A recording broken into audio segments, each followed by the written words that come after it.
भागवत जी जिस फल को या जिस औषधि को सबसे ज्यादा बढ़ाई करते हैं, बखान करते हैं, वो मैंने बताया त्रिफला चूर्ण है।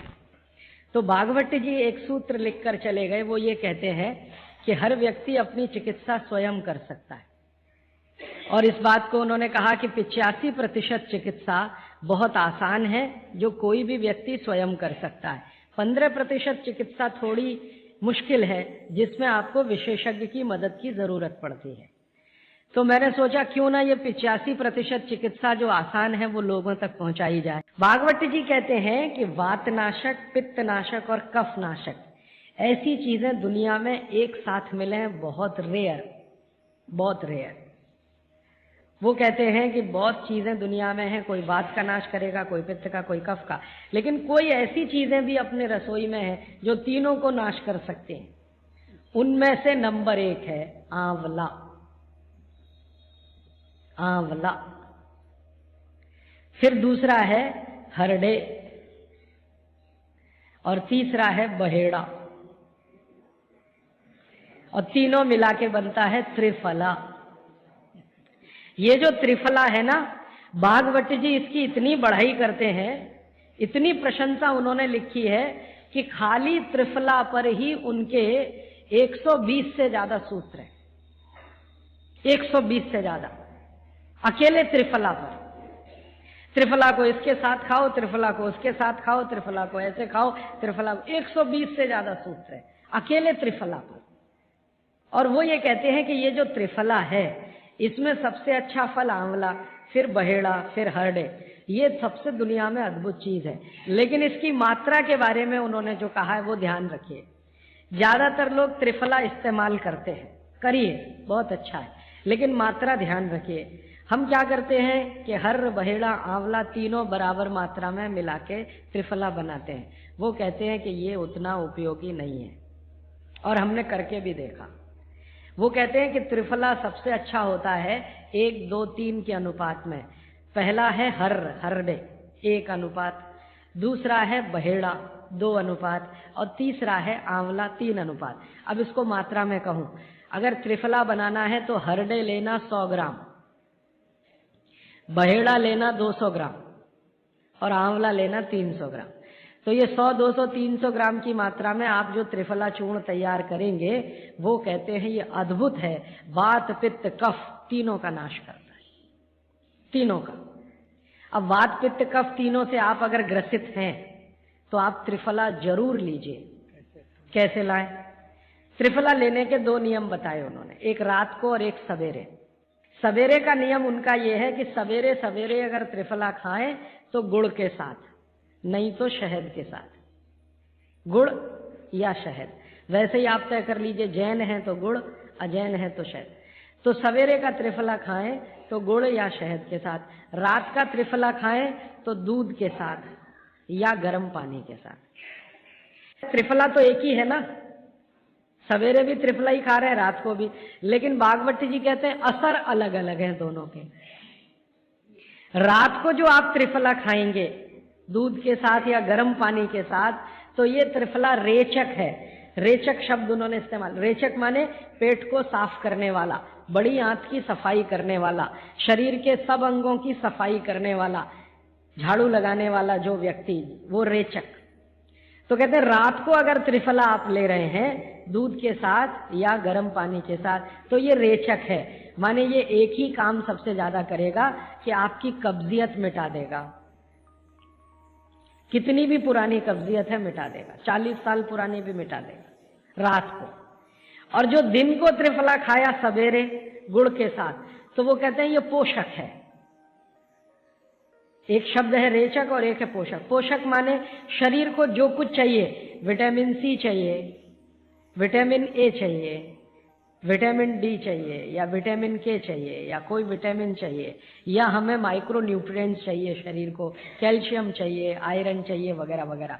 तो शरीर को अगर पोषकता चाहिए तो त्रिफला सवेरे खाना, और शरीर में आप मानते हैं कि हमारी कब्जियत ठीक करने के लिए तो त्रिफला रात को खाना।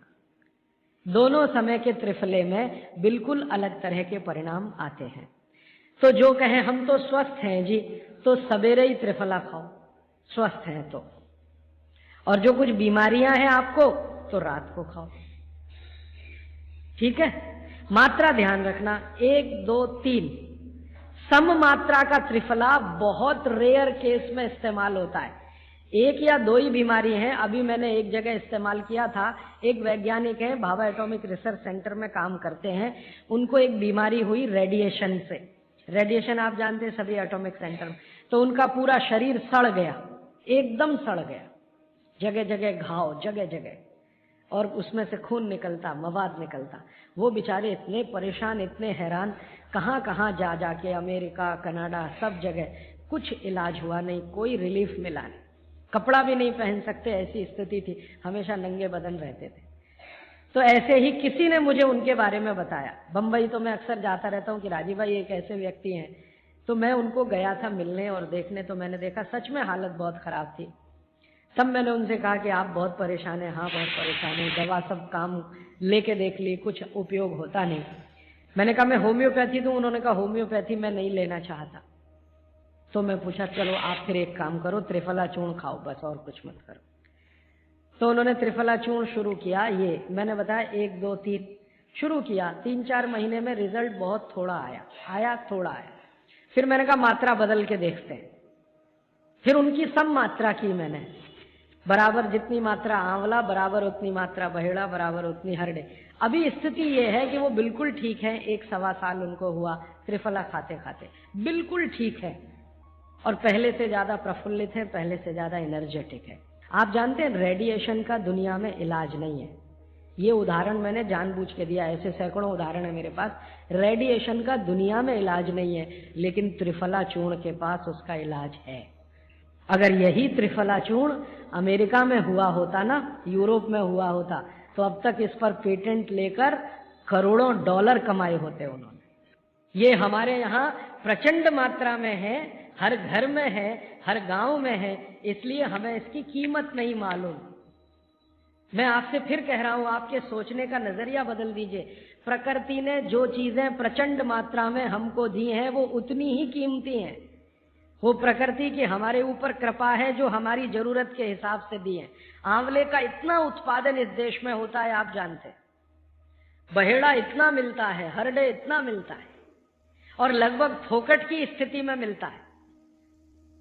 अब पता नहीं कौन कौन लोग उसी आंवले को 200-250 रुपए किलो च्यवनप्राश बना के बेच लेते। ये जो च्यवनप्राश है ना, ये त्रिफला चूर्ण से कई गुना नीचा है। च्यवनप्राश पे जितना खर्चा कर रहे हैं, उससे बहुत कम खर्चे में आप त्रिफला खाइए, च्यवनप्राश से भी ज्यादा असर है।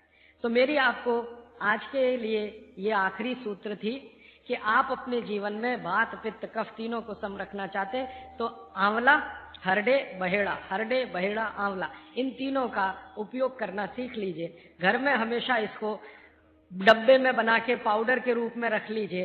अब आप कहेंगे इन तीनों को एक साथ खाएं, आप अकेला आंवला भी खा सकते हैं। आंवला तीनों दोष दूर करता है, वात पित्त कफ। हरडे तीनों दोष दूर करता है, वात पित्त कफ। और बहेड़ा तीनों दोष दूर करता है, वात पित्त कफ। इसलिए भागवत जी कहते हैं सर्वोत्तम फल यही है, आंवला, हरडे, बहेड़ा। दूसरे फलों से कई गुने ज्यादा ताकतवर यही फल है, आंवला, हरडे, बहेड़ा। अब आपको आखिरी एक छोटी सी बात कह दूं कि आप में से किसी को भी ये तकलीफ है कि आपके शरीर में मेद बढ़ा हुआ है, मेद माने मांस बढ़ा हुआ है, बहुत लोग परेशान है, मोटापा, मेद माने कफ बढ़ा हुआ है, सीधी सी बात। तो आप त्रिफला खाइए। कब खाना है? आपको रात को नहीं खाना है, सवेरे खाना है। जिनको भी मांस बढ़ा है, शरीर पर मेद बढ़ा है, उनको अगर छाटना है, इसको कम करना है, तो त्रिफला सवेरे खाना, आंवला सवेरे खाना। आप त्रिफला नहीं खा सकते तो आंवला ही खा लीजिए। 4 आंवले 3 आंवले रोज खा लीजिए। आंवले को मुरब्बा बना के खा लीजिए, मुरब्बा को और आंवले का अचार बना के खा लीजिए, आंवले की चटनी बना के खा लीजिए, जैसे भी है आंवला खा लीजिए। 3 से 4 आंवला जितना होता है, ये पेट में जाते रहे तो साल भर में आप देखोगे आप पहले से ज्यादा स्लिम और ट्रिम हो जाएंगे। और आंवले के बारे में आज के जो वैज्ञानिक कह रहे हैं, आज के, वो कहते हैं कि दुनिया का सबसे अच्छा एंटीऑक्सीडेंटल फल कोई है तो वो यही है। एंटीऑक्सीडेंट माने जो ऑक्सीडेशन की क्रिया को कम करे, और शरीर में हमेशा ऑक्सीडेशन चलता है। ऑक्सीडेशन में उम्र कम होती है, शरीर के हर अंग का क्षय होता है। तो अगर उम्र बढ़ानी है और अंगों का क्षय बचाना है तो आंवले से अच्छी कोई चीज नहीं। दैनिक जीवन में भोजन में इसको जरूर धारण करिए। भागवत जी कहते हैं कि जब त्रिफला खाएं, आंवले के बारे में तो वो कुछ नहीं कहते, वो कहते हैं साल भर खाओ, 2 साल खाओ, रोज खाओ, कोई दिक्कत नहीं। त्रिफला खाएं तो 3 महीने लगातार खाने के बाद थोड़े दिन छोड़ देना। 3 महीने 90 दिन खा के थोड़े दिन छोड़ देना, माने 15-20 दिन छोड़ देना, फिर अगले 3 महीने खा लेना, फिर 15-20 दिन छोड़ देना, फिर 3 महीने खा लेना। क्यों कर लेना ऐसा? वो कहते हैं कि ये छोड़ना जरूरी है बीच में, नहीं तो शरीर को आदत लग जाती है, और वो आपने अगर छोड़ा नहीं तो आपको कुछ दुष्परिणाम भी दे सकता है। लगातार अगर त्रिफला खाया तो कई दिन ऐसा लगेगा कमजोरी आ गई, अगर बीच में छोड़ा नहीं तो छोड़ के खाना। अब किसी व्यक्ति के लिए ये छोड़ने का समय है वो 3 महीने से थोड़ा पहले भी हो सकता है, ज्यादा भी हो सकता है, इसलिए मैंने बीच का बताया। 3-3 महीने करके छोड़ छोड़ के खाना। अब आज के लिए सूत्र इतना ही, आगे प्रश्न जी। मात्रा कितनी? मात्रा में बता देता हूं। जिनको वजन कम करना है, वजन कम करने के लिए त्रिफला या आंवले का उपयोग करना है तो आंवला 3 से 4 और त्रिफला हमेशा बड़ा टी स्पून, एक तो छोटी चम्मच होती है, एक थोड़ी बड़ी चम्मच, तो 1 चम्मच, हाँ, गुड़ के साथ सुबह, नहीं तो शहद के साथ। और जिनको रेचक के रूप में उपयोग करना है, पेट साफ करने के लिए, आंतों की सफाई करने के लिए, वो रात को खाएं। रात को भी आंवला लगभग 1 चम्मच, लेकिन छोटी चम्मच। कैसे खाना है? गुड़ के साथ कैसे मिलाएं? आंवले का चूर्ण आपके पास है, थोड़ा गुड़ ले लो, चूर्ण और गुड़ को ऐसे हाथ से मसल दो, वो लड्डू जैसा हो जाएगा, गुड़ उसको अपने में समा लेगा, फिर गुड़ खा लो। पीछे से थोड़ा दूध पी लो। मैंने आपको कहा था कि भागवत जी कहते हैं कि दूध एक ही चीज के साथ पिया जा सकता है, वो है आंवला। क्या कहते हैं बहेड़ा को? तानी। आप ऐसा करिएगा, ये प्रदीप भाई की दुकान पे चले जाइएगा, वो आपको शक्ल से दिखा देंगे, या कल यहाँ मंगवा के थोड़ा रख दीजिए पहचान करने के लिए कि हर क्या है, बहेड़ा क्या है, आंवला तो आप सब पहचान जी। हरड़ा को कड़का बोलते हैं, हरड़ा को कड़का, बहेड़ा को तानिकाय, बहेड़ा को तानिकाय, आंवला को पाल नेल्लिकाय, आंवला को पाल नेल्लिकाय या नेल्लिकाय सीधे कर दीजिए, ये तीनों। ये प्रदीप भाई ने एक सवाल पूछा है कि अगर हम वजन कम करने के लिए या मांस कम करने के लिए खाना चाहते हैं तो 2 बार खा सकते हैं? बिल्कुल नहीं, एक ही बार के लिए नियम है, सुबह ही सुबह आपके लिए सबसे अच्छा है। जो बाजार में त्रिफला चूर्ण मिलता है वो खा सकते हैं? मेरी आपको एक विनती है, बाजार का त्रिफला चूर्ण लाने से अच्छा है बाजार से आंवला लाना, बहेड़ा लाना, हरड़े लाना, कूट पीस के अपने घर में बनाना। क्योंकि बाजार में कई बार बहुत सारी चीजें हैं जो कॉमर्शलाइज हो चुकी हैं और उनके असर अगर कम हुए तो आप भागवत को गाली देंगे। इसलिए रॉ मटेरियल लाके घर में तैयार करना, कूट पीस के। जी, आपने गुड़ की बहुत महत्वपूर्णता बताई, परंतु डायबिटीज पेशेंट्स क्या करें उसके लिए? गुड़ आप डायबिटीज में खाइए, भरपेट आंवले के साथ खाइए, त्रिफला के साथ खाइए, कोई तकलीफ नहीं, कोई तकलीफ नहीं है गुड़ खाने में। डायबिटिक लोग भी गुड़ खा सकते हैं, शुगर ना खाएं। और जूस का क्या करें डॉक्टर? भागवत जी जिस फल को या जिस औषधि को सबसे ज्यादा बढ़ाई करते हैं, बखान करते हैं, वो मैंने बताया त्रिफला चूर्ण है। भागवत जी का ये कहना है कि पृथ्वी पर अगर कोई अमृत चीज है, अमृत तत्व है, तो वो ये त्रिफला है। त्रिफला में 3 फल हैं, आंवला है, बहेड़ा है, हरड़े है। लेकिन जो महत्व की बात आपको समझने की है वो ये कि हर बहेड़ा, आंवला, इसको हमेशा 1, 2, 3 के अनुपात में ही उपयोग करें। भागवत जी ने त्रिफला उपयोग करने के लिए बोला है, लेकिन उसके साथ उन्होंने एक महत्व की बात जोड़ी है कि इसको अकेला कभी भी उपयोग ना करें, या तो इसमें गुड़ मिलाएं या तो इसमें शहद मिलाएं। अकेला उपयोग करना हो तो ज्यादा दिन ना करें, नहीं तो आपको कुछ कमजोरी सी महसूस होगी। ज्यादा दिन से मतलब 3 महीने के आगे ना करें। तो मैंने जो बताया, रात को अगर त्रिफला ले रहे हैं तो या तो आप दूध के साथ लें, पानी के साथ त्रिफला लेना माने अकेला त्रिफला लेना, ऐसा माना जाता है। दूध के साथ अकेला नहीं है, गुड़ के साथ अकेला नहीं है और शहद के साथ अकेला नहीं है।